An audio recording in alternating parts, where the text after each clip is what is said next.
Welcome everyone, I'm going to show you how to get through the Tek Cave and take on the Alpha Overseer using just a shotgun. Now, the armor I'm wearing right now is max cap, it's 496 armor. I'm not going to be using that. We're going to drop this on the ground. I just was wearing it because it looks good. Now, what I'm going to be using to get through the Tek Cave is a primitive flak chest piece with a glider on it. That's all you need. I'm going to drop the rest of this flak on the ground, and I'm going to stop here to show you my gear. I have two 293% shotguns, that's less than the 298% cap. I have 1500 shotgun shells, 2 Tek chest pieces, 2 Tek pants, 3 stacks of healing brews, and some fur armor. You want to bring good quality fur armor because it is very cold down below.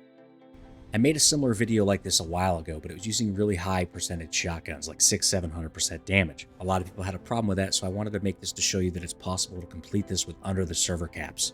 I also did the last video using parachutes and a grappling hook. Now that the glider's out with aberration, it's much easier. So this is the easiest way to do it. Now you can dive straight down the hole to get down to where you need to go if you're good at controlling the glider. But if you follow the path like I'm doing here, and if you're not very good at steering the glider, then this is the best route. This ensures you approach the pit up ahead with the perfect angle to get through the tunnel. So jump off the edge and you're gonna go down this tunnel right here. Once you line yourself up with this tunnel and start gliding down it, it's a very easy path to get to the end. Just kind of maneuver yourself over the lava river a little bit, because if you get too low, Perlovias can and they will jump up and knock you out of the sky. Now the threat to get hit by dinosaurs is much lower than when I was using the parachute, and that's why I'm showing you how to do this with just a primitive chest piece. Once you get up ahead to where you can turn left, you're going to see the entrance to the Overseer Terminal Tunnel. This is the last obstacle that you're going to have. You can glide straight down to it, but sometimes there's a Giga that will spawn near that door. It's important to glide down at an angle that you don't aggro that Giga, because he will follow you and kill you. Some people say creatures will not come through that force field, but I have 100% experienced them walking through that force field with no problem. Once you're gliding down this tunnel and there's nothing following you, you're home free. All you got to do is walk up to the terminal and fire it up. And as you can see, it's very cold here, so you want to throw on your fur and your Tek pieces. This will also make it so that you can run up the little ramp a lot faster. Just use the turbo sprint. I brought 300 element with me, which is more than enough, but if you do run out, you can always pick up element off the ground from things you kill in the arena. Just note that 1500 shotgun shells is going to push you to the limit on what you can do. One of the most important things during this fight is healing yourself, eating, and drinking water. Now you cannot do that when you're floating around with the Tek suit. On the last video, there was a little ledge over where the Overseer spawns that you could actually land on. They have patched that and you can no longer do it. I'm going to show you one safe spot that still hasn't been patched, but you don't need to come up here in order to do it. All you need to do is zip far away with the turbo sprint and then heal, chug your medical brews, eat your food, drink your water, whatever you need to do, and then fly back up in the air. But just in case you want a safe spot, this works just fine. There are more in the arena that you can use though. Some of you might be asking, why the hell would I do this instead of using a huge conga line of dinosaurs? Well, the reason I like to do this is because I cannot stand trying to lure an entire army of dinosaurs through the Tek Cave. The AI pathing is horrible in this game, and this is much easier. When using the Tek suit in the arena, the important things to know are whatever you have bound to jump is going to give you vertical lift. Whatever you have bound to sprint is going to make you hover, and if you double tap jump, it's going to give you a boost to the ceiling, which actually is pretty important when the dragon comes out. And if you watched the last video, that is the ledge that you can no longer get on. The Overseer is actually a pretty easy boss.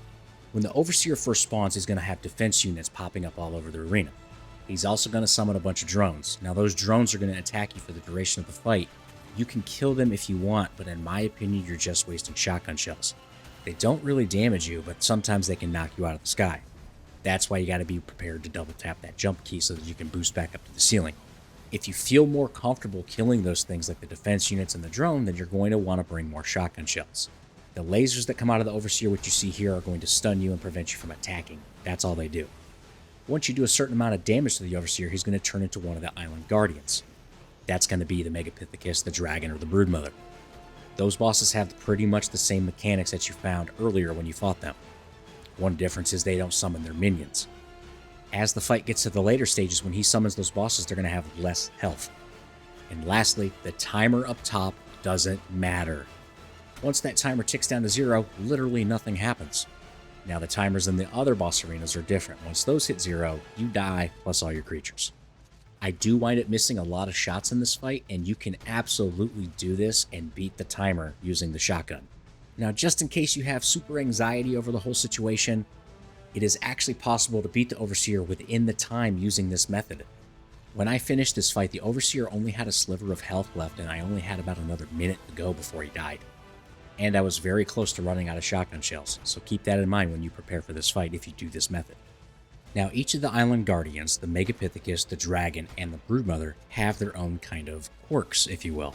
The dragon and the Megapithecus in this arena using this method are the most dangerous, in my opinion. One of the reasons you might want to take out the drones after the Overseer changes into one of the bosses is because if you get knocked down too low, the dragon will catch you on fire. That fire will kill you, or it could destroy your armor. And if you can't fly around the arena, you're going to die. The Megapithecus still throws the boulder in this fight, and that boulder can and will kill you if it hits you. There is a certain height that the boulder goes, so you can actually hover above that, but it's best to just stay up as high as you possibly can when you get the Megapithecus. The Broodmother's a little weird. You have to get down kind of low just so your shots register, what you see here. If you're all the way up at the ceiling for some reason, the shots just go through her and you don't get any damage. You might waste a lot of shotgun shells finding this out for yourself. Now, I'm 100% aware that this isn't the most efficient method at beating the Overseer. If you've gotten to this point already, then you have an army of dinosaurs that you can use.